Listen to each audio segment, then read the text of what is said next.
오순절 날이 이미 이름에 그들이 다 같이 한 곳에 모였더니 호련히 하늘로부터 급하고 강한 바람 같은 소리가 있어 그들이 앉은 온 집에 가득하며 마치 불의 혀같이 갈라지는 것들이 그들에게 보여 각 사람 위에 하나씩 임하여 있더니 그들이 다 성령의 충만함을 받고 성령이 말하게 하심을 따라 다른 언어들로 말하기를 시작하니라. 아멘. 샬롬. 아멘. 1월 시작한 지 얼마 안 된 것 같아. 벌써 오늘이 21일. 이제 후반이네요. 중순을 넘어서 후반이 됐습니다. 오늘 말씀은 성령, 우리 하나님, 세 분 하나님 아버지 하나님, 그리고 우리 독생자 예수 그리스도 하나님, 또 예수님이 우리에게 성령을 보내주셔서 그 성령 하나님, 이 세 분 중에 오늘 성령에 대해서 묵상해 보겠습니다. 오늘 성령이 여러분 잘 아시죠? 성령은 보혜사라고도 하죠. 보혜사. 성령은 여러분들과 함께 하시면서 우리를 보호해 주시고 은혜 내려 주시고 어떤 순간에도 위험에서 우리를 건지시고 우리가 악의 소굴로 가지 않게 항상 내 마음 가운데 항상 우리를 지켜주시고 우리가 어떤 행동을 하든 생각을 하든 우리 성령님이 우리를 지키시고 우리가 딴 길로 가지 않도록 우리를 보호해 주시는 그 성령님이시죠. 오늘 말씀 1절에 오순절 날에 이미 이름에 오순절은 이겁니다. 우리가 7이 완전수잖아요. 7의 일곱째 주는 7, 7, 49. 49 다음 그 7은 77절 이렇게도 얘기하죠. 그리고 이제 오순절 그 다음 날 오순절 나의 이미 이름에 이미 벌써 왔다 이거죠. 그들이 다 같이 한 곳에 모였더니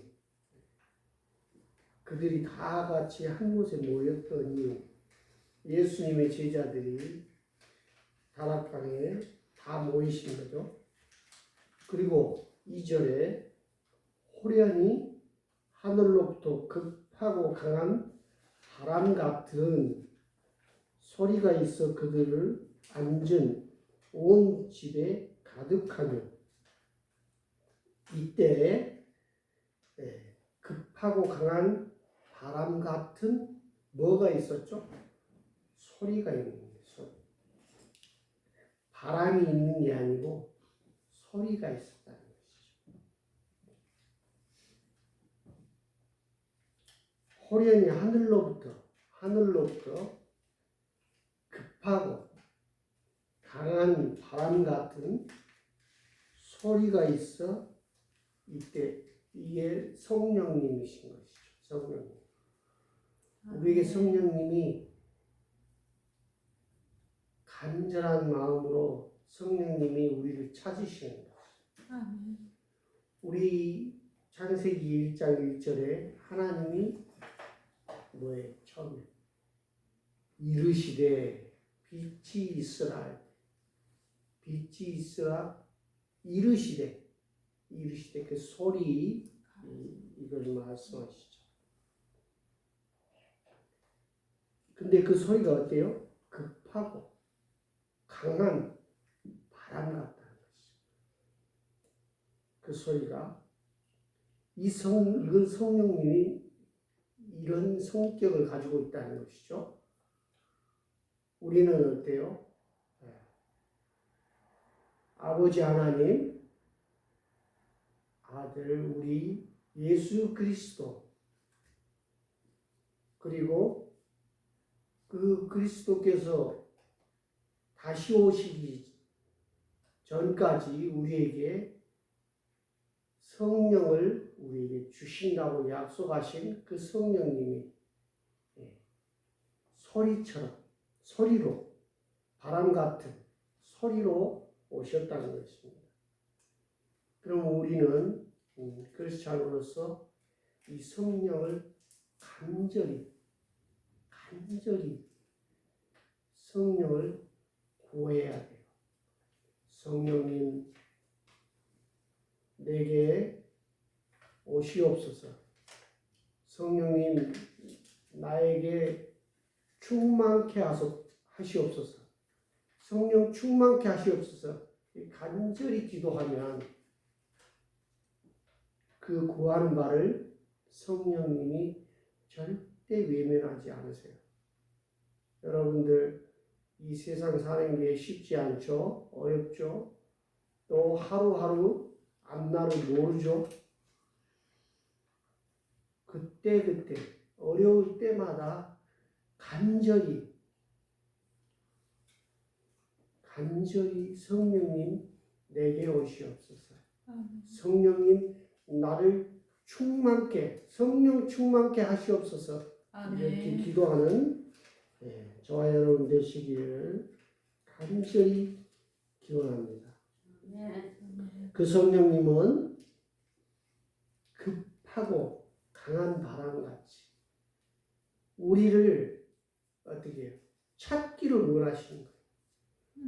여러분들 성령 충만하도록 찾으시기 바랍니다. 아멘. 찾으시면 성령님이 여러분과 함께 하셔서 이 삶 가운데 이 성령님과 함께 하나님의 공의와 정의를, 예수 그리스도의 은혜와 사랑을 내 안에, 내 몸 안에 성령님과 함께 하심으로 모든 일에서 승리할 수 있다고 여러분께 말씀드립니다. 성령 충만케 해달라고. 그러면 어떻게 하신다고요? 하늘로부터 급하고 강한 바람같이 그런 소리가 있어, 미세한 소리가 있어 우리를 성령 충만케 하시리라 믿습니다. 아멘. 아멘. 3절 마치 불의 혀처럼 갈라지는 것들이 그들에게 보여 각 사람 위에 하나씩 임하여 있더니 여러분들 장작불이 타는 거 보셨죠? 어떻게? 그 불이 이렇게 치어 오르다가 마지막에는 미세한 가늘게 혀처럼 갈라지는 것이죠. 우리 태양에도 어때요? 태양도 그 높은 온도에서 이 지구와 또 달, 모든 우주를 향해서 이 태양에서 빛을 받아요. 그때 그 불은 온도와 빛을 내시는 것이죠. 그런 것처럼 그 불 같은 불의 혀처럼 갈라지는 것들이 각 사람에게 하나씩 임하였더니 이 성령님은 2명에게 3명에게 어떤 무리에게 단체로 이렇게 하는 게 아니고 한 사람 각각 나에게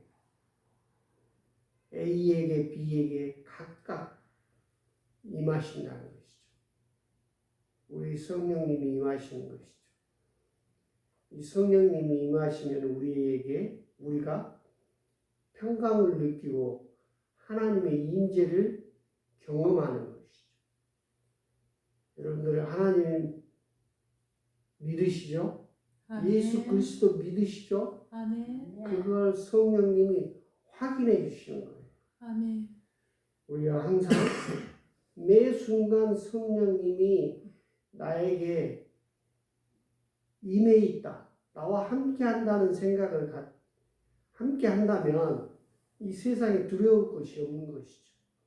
모든 병마와 또 나에게 닥치는 어려움, 나에게 닥치는 그 악의 원수들의 그 놀림이나 나를 잘못되게 하는 것에서 우리 성령님이 지켜주실 줄 믿습니다.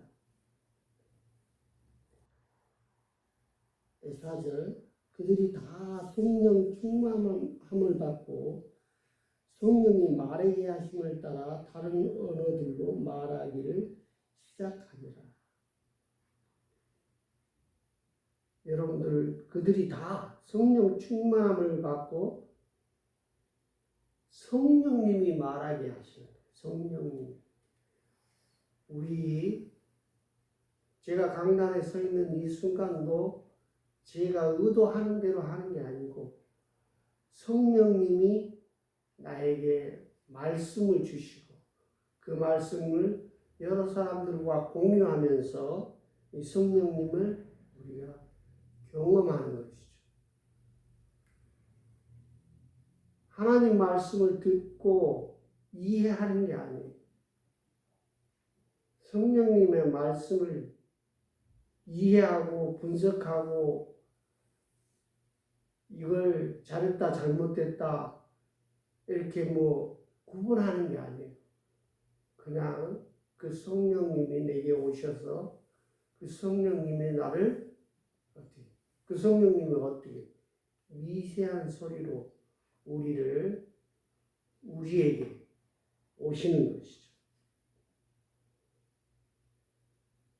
그 말하게 하심을 따라서 다른 언어들로 말하기 시작합니다. 우리 기도할 때 방언 기도도 하고 그러잖아요. 기도할 때 방언 기도는 하나님과 내가 직접 기도하는 거예요. 대화하는 거예요. 그 방언에 대해서 이렇다 저렇다 이렇게 판단하고 그것이 옳다 그르다 인식하는 게 아니에요. 하나님과 나의 그 소통하는 그런 도구인 것이죠.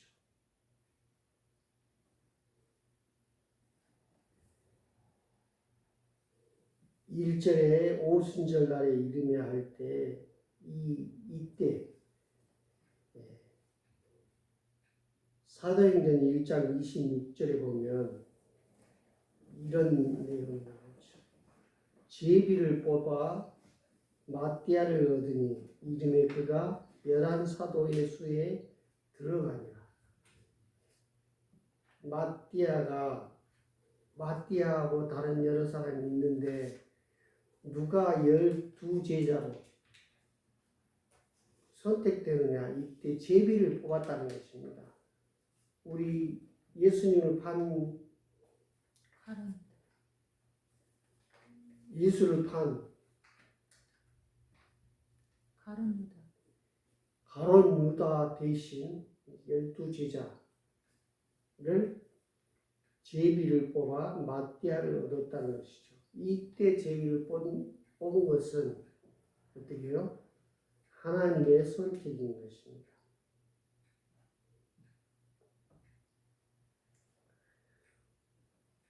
우리 2장 4절에 성령의 충만함을 받고 성령이 말하게 하심을 따라 이 말씀 우리가 지금 얘기했죠? 우리가 언제나 말을 할 때는 이렇게 말해요. 성령의 충만함을 받고 성령이 말하게 하는 그런 말하게 하심을 따라서 매 순간 자기 감정에 치우쳐서 갑자기 화를 낸다든지 자기 감정에 의해서 이렇게 해서는 안 되죠. 우리 크리스찬은 어떻게 해요? 성령님이 말하게 하심을 따라서 그때는 그 성령이 말하게 하심을 따르는 건 뭐예요? 남을 권면하고 나를 권면하고 나의 평안을 또 상대의 평안을 나의 복을 그리고 상대의 복을 이렇게 말하는 거지. 성령님이 저주의 말을 한다든지 그런 건 없어요. 성령님은 나쁘게 얘기하지 않아요. 성령님은 항상 의로우셔요. 항상 은혜로우셔요. 항상 구원하시는 거예요. 항상 나를 흔들어 주시는 거예요. 그 성령이 말하게 하심을 따라 우리의 삶 가운데 언어를 하는 것이 우리 크리스찬이 성화되어가는 과정에서 점점 더 예수 닮은 사람이 될 줄 믿습니다. 또 오늘 말씀 다음에 13절을 보면 조령하여 이르되 그들이 새 술에 취하였다 이렇게 비방하는 사람이 있어요. 어떻게 해요? 다른 언어로 막 얘기했다 그러잖아요. 그거를 든 어떤 사람은 우리 지방의 말로 들리는 거예요. 그리고 그들이 성령 충만함으로 하나님의 말씀을 전하는구나 이렇게 감동으로 받는 거예요. 그러나 그렇지 않은 그런 사람들은 뭐예요? 조롱하여 새 술에 취했다. 술 취한 것 같다. 술 취했다. 이렇게 얘기하죠. 우리의 삶 가운데 항상 부정적인 생각이 내 인식 가운데, 내 마음 가운데 존재합니다. 우리 인간은 그 죄 가운데 있는 거예요. 항상 부정적인 생각은 순식간에 내 머리를 스치고 나쁜 생각은 항상 나를 괴롭히는 거예요. 그래서 우리는 성령 충만함으로 이걸 이겨내야 돼요.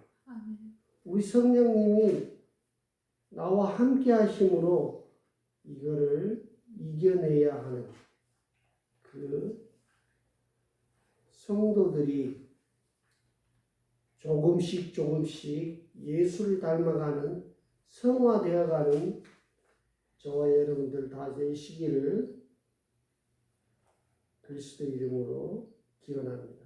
네. 그리고 11절, 2장 11절 하나님이 큰 일을 말하는 듣는도다. 긍정적으로 하나님이 큰 일을 말하면 듣는도다 하고 인식하는 것이죠. 그리고 12절에 다 놀라며 당황하여 서로 이르되 이 어찌된 일이냐 하고 그들이 하나님의 성령님의 그 임재하심을 느끼는 것이죠.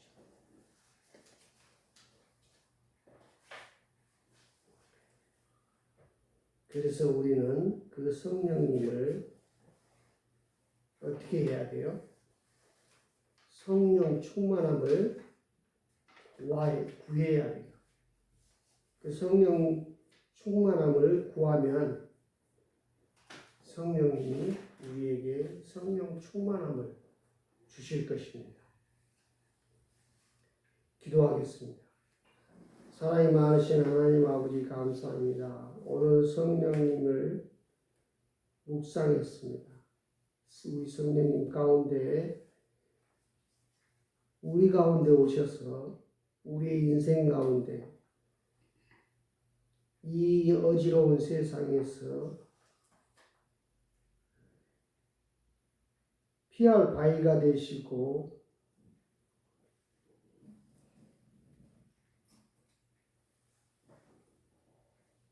그 음침한 골짜기에서 건짐받는 저와 여러분 되시기를 예수 그리스도의 이름으로 감사기도 드립니다. 아멘.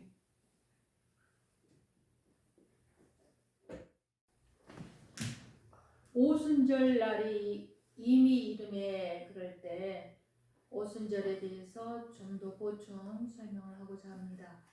오순절은 예수님께서 십자가에 죽으시고 부활하셨죠.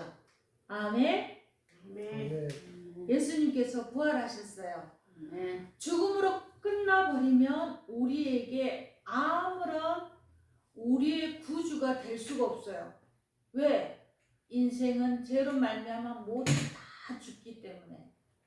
그런데 예수님만이 이 죄값을 지불하고 다시 부활하셨어요. 예수님께서 부활하셔서 사람들에게 나타나시고 사람들과 40일 동안, 며칠 동안? 40. 네, 40일 동안 예수님께서 잡수시기도 하시고 사람들과 함께 또 하나님의 나라에 대해서 예수님이 가르쳐 주셨어요. 그리고 예수님의 제자들을 더 든든하게 이렇게 세워주셨죠. 왜? 부활의 예수님은 그 초라했었던 모습이 아니에요. 부활하신 예수님은 이제 완전한 하나님으로서의 예수님이에요. 그러다 보니 그 전에 인간으로서의 100% 가졌었던 모습은 없어졌어요. 그리고 하나님으로서의 첫 열매가 되어서 인간의 모습, 그래서 예수님이 첫 열매가 되었다 그랬는데 이 오순절은 바로 첫 열매를 드리는 날이에요. 곡식을 걷어서 첫 열매를 드리는 날이 되는데 예수님께서 부활하셔서 40일 동안 이제 더 이상 썩지 않는 모습으로 부활하셨던 거예요. 그러니까 그렇게 따라다녔었던 막달라 마리아도 못 알아봤어요. 부활하신 예수님한테 선생님 우리 주가 어디에 있을까요? 이러거든요. 예, 지금 우리가 약하고 병들고 또 늙어지고 하는 이런 모습이 아니에요. 하나님께서 아담을 창조하셨었던 하나님의 형상을 집어넣었었던 그래서 함께 하고 싶었던 그 모습일 거예요. 그래서 시편에 청년들이 이슬처럼 청년들이 죽게 나오는도다 라는 표현이 있어요.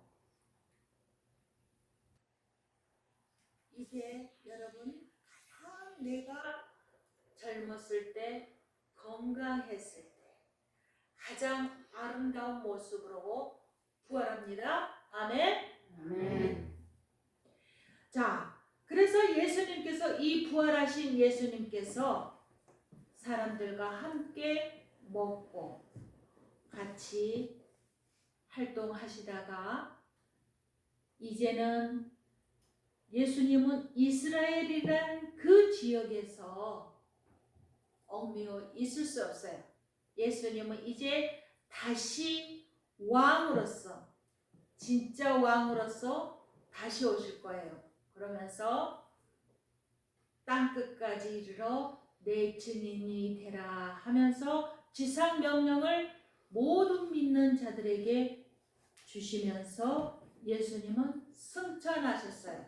대신 너희가 이 마가 다락방이었다고 표현되어지는데 거기에 120명 성도들이 모여서 너희가 흩어지지 말고 이곳에서 힘써 기도하라.